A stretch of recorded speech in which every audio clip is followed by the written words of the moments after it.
La qualité de votre vie dépend de la qualité de votre connaissance en Christ. Si vous n'êtes pas instruit en Christ, vous menez certainement une vie moins glorieuse. Dieu nous a donné sa parole pour nous construire, pour former en nous la vie et le caractère de Christ. Et c'est réel. Cela fonctionne.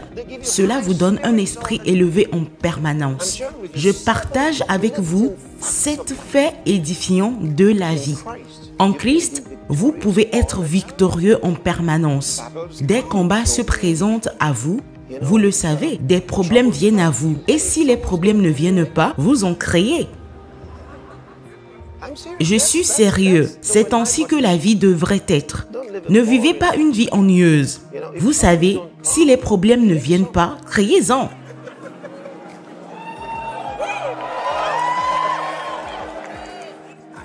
Vous savez, mais gagnez toujours.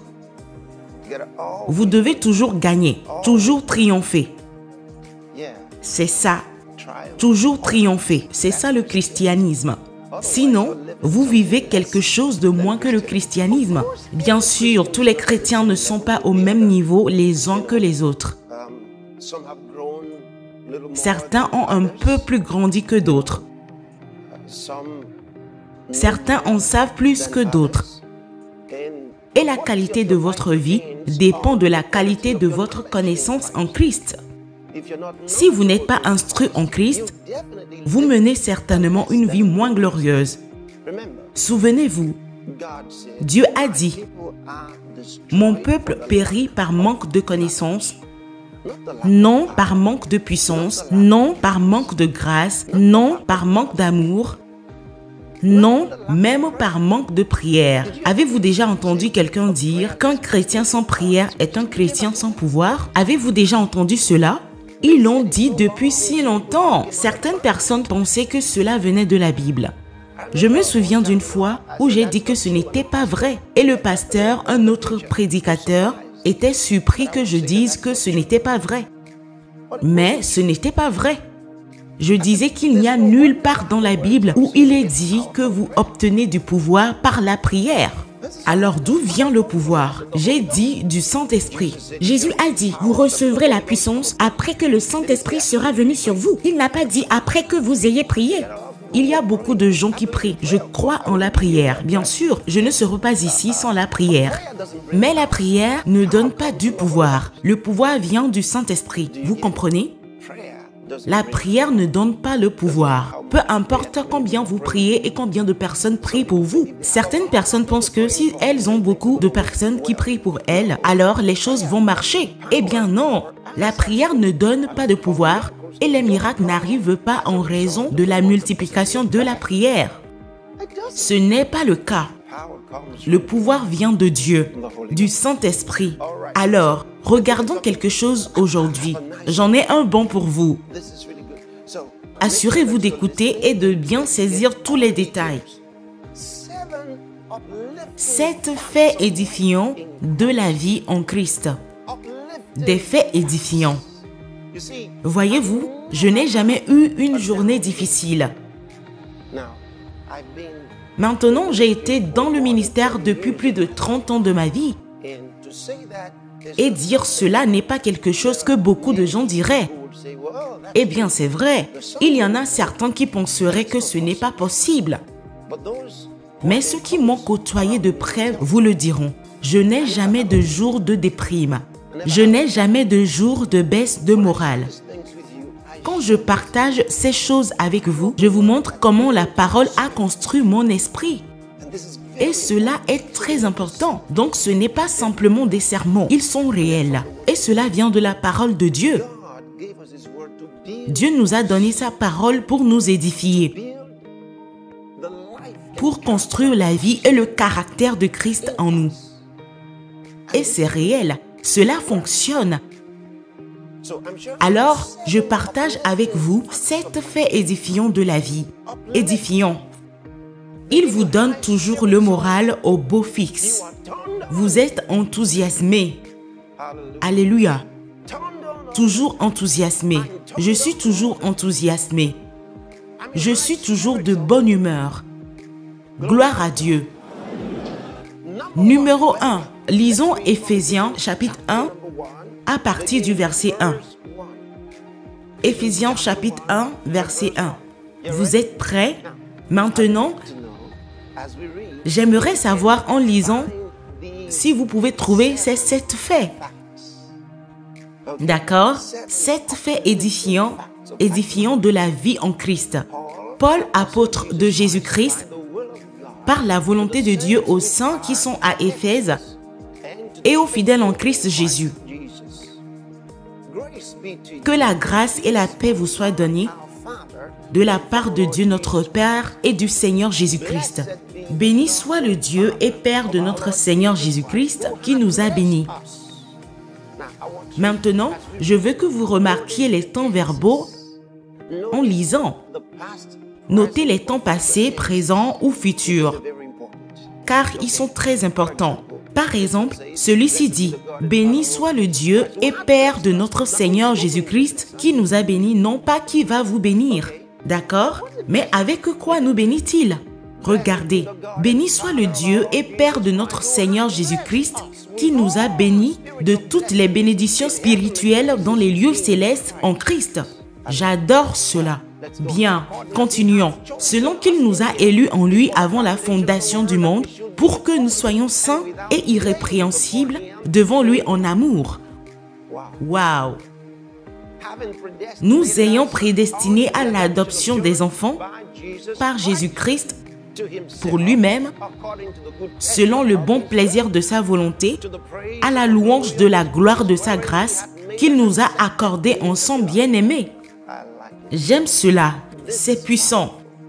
En qui nous avons la rédemption par son sang, la rémission des péchés, selon la richesse de sa grâce, qu'il a fait abonder envers nous en toute sagesse et intelligence.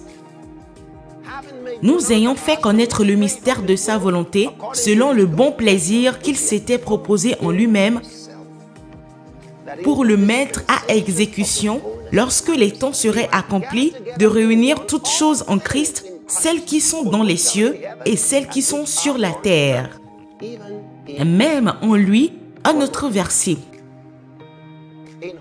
En qui aussi nous avons obtenu un héritage, ayant été prédestinés selon le propos de celui qui accomplit tout ce qu'il a décidé selon sa volonté.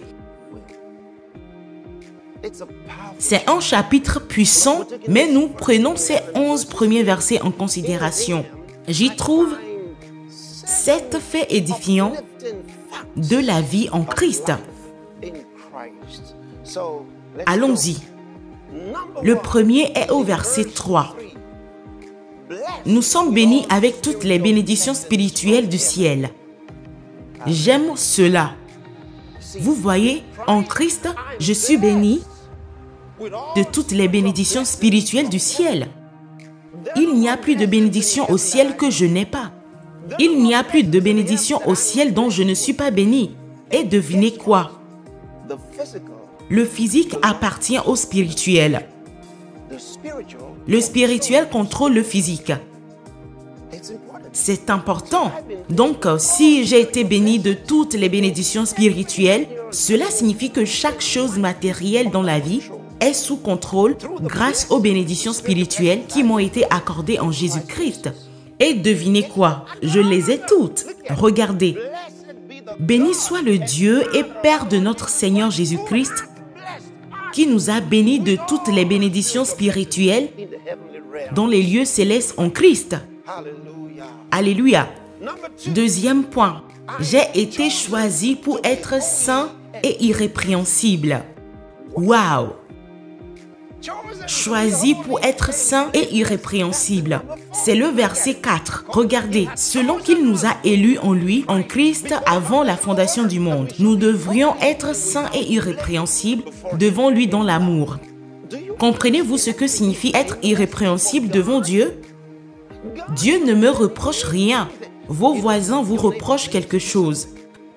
Votre frère vous reproche quelque chose. Votre sœur vous reproche quelque chose. Votre femme, votre mari, tout le monde vous reproche quelque chose. Vos collègues de travail vous reprochent quelque chose. Même vous vous reprochez quelque chose. Et vous ne pouvez pas vous libérer de cela. Mais Dieu ne vous reproche rien. Pourquoi? Parce qu'il a mis le blâme sur Jésus. Et Jésus est parti avec le blâme et est allé à la croix pour nous. Nous ne sommes plus blâmés. Alléluia. Et comment Dieu me voit-il maintenant? Comme un saint, sanctifié, séparé pour Dieu. Vous rendez-vous compte que tant que vous ne voyez pas que Dieu vous a rendu saint, vous ne pourrez jamais vivre une vie sainte. Vous réalisez cela? Vous ne pouvez vivre que la vie que Dieu vous a donnée. Un chien vit la vie de chien. Un chien ne peut pas vivre une vie de chat. Le cheval ne peut pas vivre comme une vache. Il doit avoir la vie qu'il vit. L'homme vit une vie humaine parce qu'il a une vie humaine. Donc, tant que Dieu ne vous rend pas saint, vous ne pouvez pas vivre comme un saint. Beaucoup de gens luttent pour être saints alors qu'ils n'ont pas reçu la sainteté. Mais Dieu nous a rendus saints. Il nous a choisis en Christ pour être saints. Séparés pour lui et sanctifiés en lui. Gloire à Dieu. Et maintenant, nous pouvons vivre la vie que Dieu nous a appelés à vivre. Merveilleux, merveilleux. Le numéro 3 se trouve au verset 5. Prédestiné pour être adopté en tant qu'enfant. Oh, j'aime cela. Regardez, ayant été prédestinés pour l'adoption d'enfants. Maintenant, la construction adoption d'enfants est un seul mot en grec. C'est un seul mot qui est traduit pour signifier l'adoption d'enfants. Je vais vous dire ce que cela signifie. Le mot grec est huiothesia. Huiothesia signifie, c'est deux mots réunis. Cela signifie placer, placer et fils, ou placer comme fils, placer comme fils. Ce que cela signifie, c'est que vous avez été placé dans la position d'un fils. Maintenant, cela ne signifie pas que ce n'est pas la même chose. Ce n'est pas la même chose que lorsque vous dites « J'ai adopté X, Y, Z pour être mon fils ou ma fille. » Non, non, non, cela va au-delà de cela. C'est un placement. C'est un placement. Cela signifie que vous avez été amené dans une position qui appartient à un héritier. Même si vous êtes un fils, ce que le Seigneur a fait, c'est qu'en Christ, il nous a placés. C'est un terme légal. Il nous a placés dans la position de fils. Maintenant, je vais vous expliquer pourquoi Jésus est appelé le Fils de Dieu. Pourquoi Jésus est appelé le Fils de Dieu? Jésus est appelé Fils de Dieu, non seulement parce qu'il est né de Dieu. Souvenez-vous, avant qu'il ne naisse de Dieu, il était Fils de Dieu. Vous n'avez pas compris. Oui, quand il est né de nouveau ce jour-là, il est ressuscité des morts. La Bible dit qu'il est né de nouveau. C'est le jour où il dit « En ce jour, je t'ai engendré par la résurrection. » C'est pourquoi lorsque vous croyez que Dieu a ressuscité Jésus-Christ d'entre les morts, vous recevez le salut. C'est très important. Donc, il est appelé le Fils de Dieu parce qu'il est l'humanité de Dieu. Il est Dieu en chair humaine. La Bible dit que la parole s'est faite chair et a habité parmi nous. Quand Jésus a dit qu'il était le Fils de Dieu, il avait totalement raison. Parce que Fils de Dieu signifie Dieu en chair. C'est ce que cela signifie. Cela signifie que quand vous regardiez Jésus dans le corps d'un homme, vous regardiez un homme qui avait la vie et la nature de Dieu en lui. Il était chair et os d'homme. Mais la vie en lui était la vie de Dieu. Vous comprenez? Ok, c'est merveilleux. Ensuite, bien sûr, vous savez qu'il est mort pour nous et que Dieu l'a ressuscité d'entre les morts. Quand il a été ressuscité d'entre les morts, il est né de nouveau. Pourquoi a-t-il besoin de naître de nouveau? Parce que quand il était sur la croix, nos péchés ont été placés sur lui. Non pas sur son corps physique, mais sur son esprit. Et donc la Bible nous dit que Jésus est mort 2 fois sur la croix lorsque nos péchés ont été placés sur lui. Il est mort spirituellement, il a été séparé de Dieu. La mort spirituelle est la séparation de Dieu. C'est pourquoi il a crié, mon Dieu, pourquoi m'as-tu abandonné? La Bible nous dit que le Père a tourné le dos à Jésus parce que nos péchés ont été placés sur lui. Et la Bible dit que Dieu est si saint qu'il ne regarde pas le péché. Il s'est détourné de Jésus et Jésus a crié. C'était la séparation. Ok? Et c'est à cause de cela qu'il est devenu possible pour Jésus de mourir physiquement. Ainsi, il est mort spirituellement et est mort physiquement sur la croix. Loué soit le Seigneur. D'accord? Ensuite, il est allé en enfer. Parce qu'il a pris nos péchés, il est allé en enfer et en enfer, il a vaincu Satan et les cohortes des ténèbres. Il est revenu à la vie dans la résurrection. Et c'est ce qu'il voulait dire quand il a dit « Je vais vous préparer une place ». Il est monté au ciel et a obtenu l'autorité. Une fois qu'il a obtenu cette autorité, il est revenu vers ses disciples en Galilée et leur a dit « Je vous salue ». Waouh! Ils étaient en joie de le revoir. Gloire à Dieu. Alléluia. Alléluia. Ainsi, prédestinés, regardez, revenez-y, prédestinés à être ses enfants d'adoption.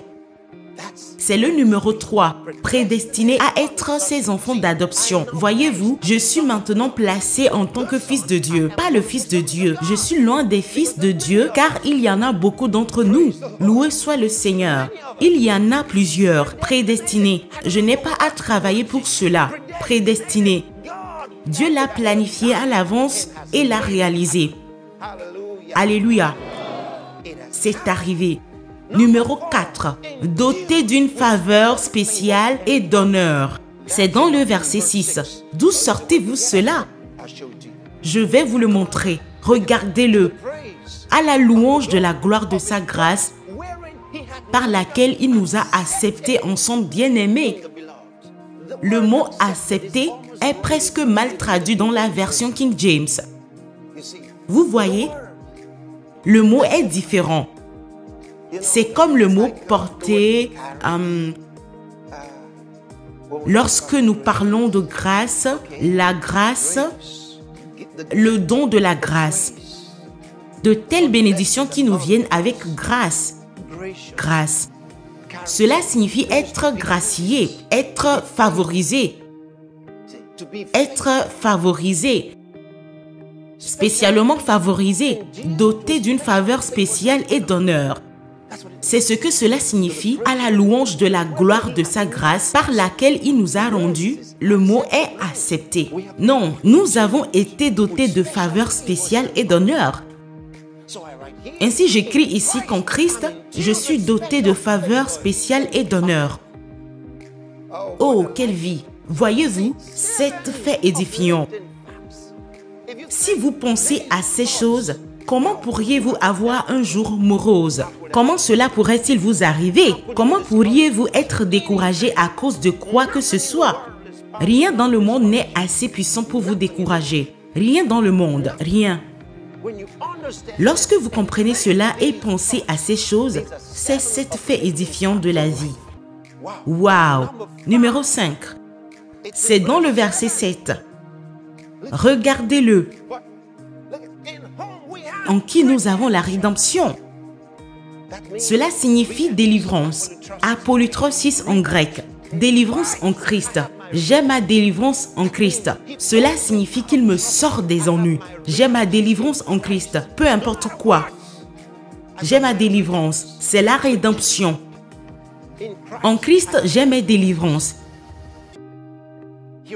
Il me retire des ennuis. Et il retire tout ce qui est faux dans ma vie.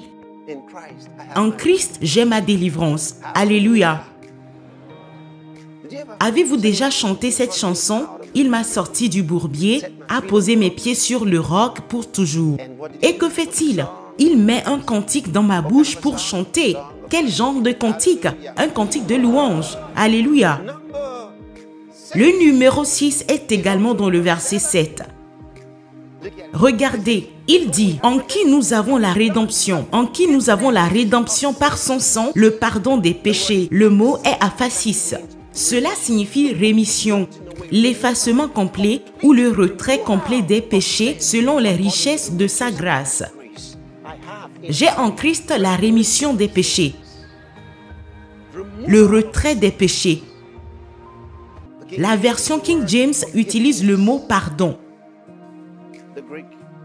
Le grec est aphasis. Cela signifie rémission, l'effacement complet des péchés. Il a effacé les péchés de ma vie. Alléluia. En Christ, j'ai la rémission des péchés. Voyons, lorsqu'il nous a pardonné, il l'a effacé complètement. Il n'y a aucune trace de cela. C'est comme si le péché n'avait jamais existé. Alléluia. Pensez-y, pensez-y. Vous savez, certaines personnes, elles font quelque chose de mal et elles prient sans cesse Dieu. Oh, s'il te plaît, pardonne-moi, pardonne-moi, pardonne-moi Seigneur. Je me sens vraiment mal. Je me sens tellement mal. 2 jours plus tard, elles adorent Dieu et leurs mains retombent. Oh, alléluia. Oh Seigneur, je me sens tellement mal à propos de cette chose encore. Quand est-ce que tu vas sortir de ça? En Christ, nous avons la rémission. Alléluia. Effacement complet. Retrait complet du péché. Amen. Gloire à Dieu. Alors, quel numéro maintenant? Numéro 7. Wow. C'est dans le verset 11. Donc, en qui aussi nous avons obtenu un héritage en Christ. En Christ, j'ai obtenu un héritage. Oh, wow! Pensez-y. Peut-être que vous êtes né sans héritage. Vous savez, il y a des gens qui disent, « Eh bien, tu sais, mon père ne m'a jamais laissé d'héritage. » Ou ils disent, « Eh bien, mon frère aîné a pris tout l'héritage et je n'ai rien eu. » Eh bien, vous n'avez plus rien maintenant. Ok, parce que vous avez obtenu quelque chose en Christ. Amen. Oui, vous avez obtenu quelque chose en Christ, en qui aussi nous avons obtenu. Avez-vous obtenu un héritage? Qui a obtenu un héritage? J'ai obtenu un héritage. Peu importe que je sois né de parents pauvres. Non, je ne suis plus pauvre. Peu importe que je sois né dans un village pauvre. Je ne suis plus pauvre. Pourquoi? J'ai obtenu un héritage en Jésus-Christ. Alors maintenant, je peux redresser les épaules. Oui, redressez-vous. Plus de dévalorisation. Non. Christ a fait de moi quelqu'un. Alléluia. J'ai un héritage. Je ne suis plus sans importance. Vous savez, certaines personnes disent « Oh, pauvre de moi ». Je n'utilise pas cette expression. Quelqu'un dit « Oh, pauvre frère ». Je dis « Pas moi ». Tu ne parles pas de moi. Je ne suis plus pauvre.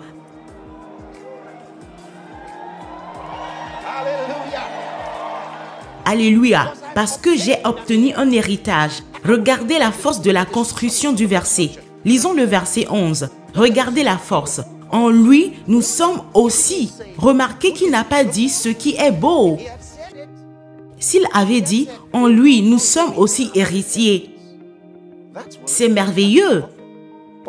C'est puissant, mais il le renforce avec le mot obtenu. En qui aussi nous avons obtenu un héritage. Il dit que l'héritage est maintenant à moi. Je l'ai maintenant. Je sais qui je suis et je sais ce que j'ai. J'ai obtenu. J'ai obtenu. J'ai obtenu. En d'autres termes, j'ai maintenant les documents. Où sont les documents? Où? Les documents. J'ai un nouveau mot. Vous savez, quand je revendique mon héritage par la parole. Gloire à Dieu. Alors, je suis audacieux en Christ Jésus parce que j'ai un héritage. Vous savez, les gens qui ne connaissent pas tout ça,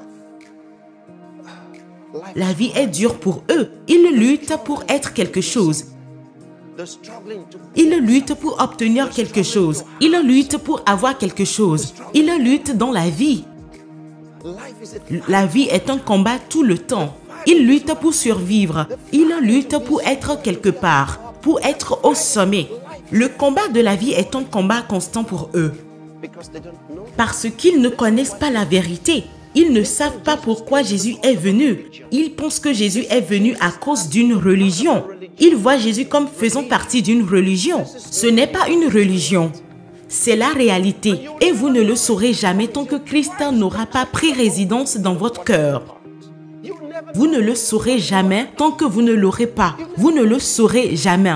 Quelqu'un a dit, « Eh bien, vous savez, j'ai des chrétiens autour de moi et ils ne vivent pas comme vous avez dit qu'ils pourraient vivre. » Eh bien, peut-être parce qu'ils ne connaissent pas ces choses. Tous les chrétiens ne les connaissent pas. C'est pourquoi nous les enseignons, parce que tout le monde ne les connaît pas. Vous apprenez cela à partir de la parole de Dieu par la puissance du Saint-Esprit.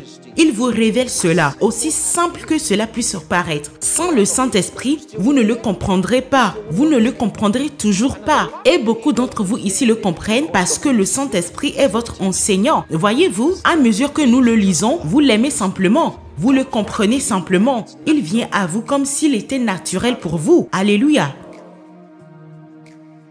Alors, si vous n'avez jamais reçu le salut, si vous n'avez jamais reçu Christ dans votre cœur, si vous n'avez jamais expérimenté cette vie de Christ dont je vous parle, c'est votre moment.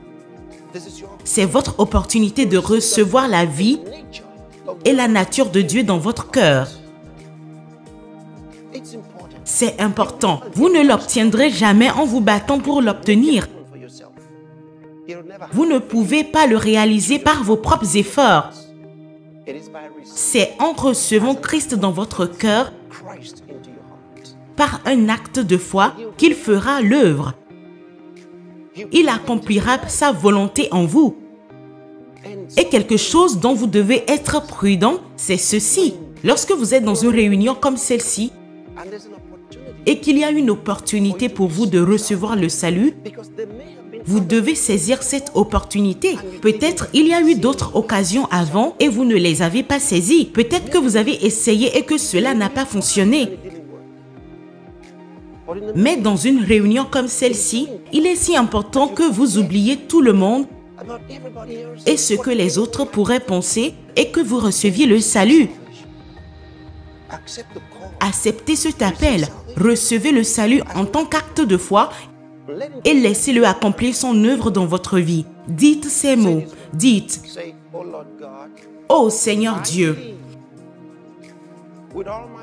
je crois de tout mon cœur en Jésus-Christ, le Fils de Dieu.